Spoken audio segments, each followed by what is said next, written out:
Stanford University is a private research university located in the heart of Silicon Valley, surrounded by rich assholes and the slightly less rich assholes who work for them. Now, in between when you enter Stanford as a wide-eyed freshman, wondering if you'll major in English or public policy, and when you leave with a CS degree to go be a product manager at a food delivery app for pets, you'll encounter a lot of strange things here. Now, everyone knows Stanford for its academics. There really is nothing like being on this beautiful campus, surrounded by brilliant people with amazing facilities, and skipping class to watch lecture in your room.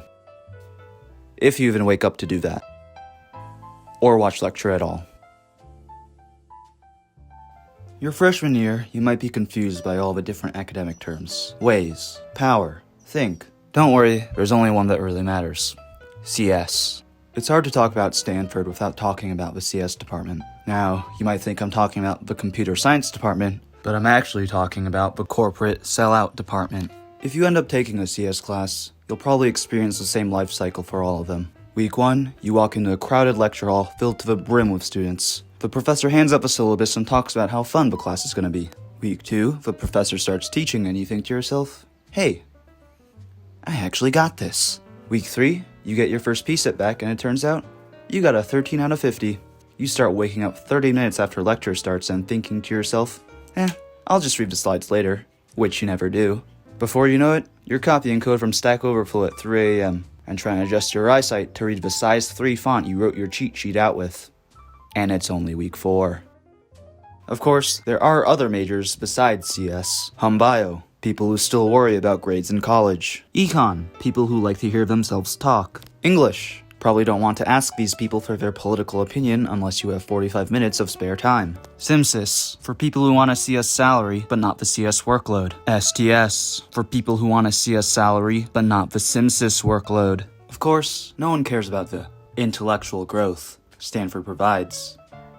It's all about the fuck tons of big money you can get with that degree. When looking for an internship, try not to compare yourself to your peers. Imposter syndrome is a real thing, often spurred by going to your PSET partner's LinkedIn page and seeing a working experience list that is somehow 10 items long, including an internship at Google when they were in the 3rd grade. All in all, your Stanford journey will be a precarious one, filled with week 3 midterms, 16 next speed lecture videos, and many anonymous questions on Piazza. But you'll come out the other end with what really matters. The ability to mention that you went to Stanford in the first 15 seconds of every conversation. Of course, academics are only part of the picture, and you might be asking yourself, how do I make friends here? I have one piece of advice. Be attractive. If that doesn't work out, Stanford also has numerous clubs. Not those types of clubs. Yeah, those types of clubs. To be honest, I didn't join any clubs myself because I didn't see the appeal of them. Stanford Daily. I already got into college.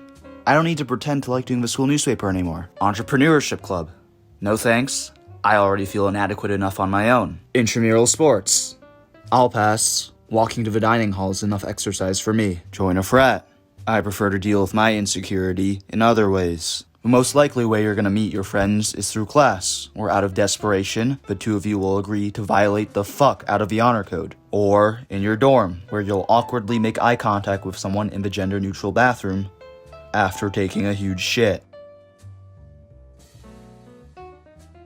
If you somehow manage to find yourself a group of friends, you'll probably end up going to a few parties at Stanford. Parties are quite interesting on campus. The mind-numbing stress and depression caused by your surroundings will probably cause you to drink more than you'd like at some point during your time here. 1 second, you're taking shots in your friend's room. The next, you're teleporting from the row to a frat party, to the bathroom, to tap, to your bed.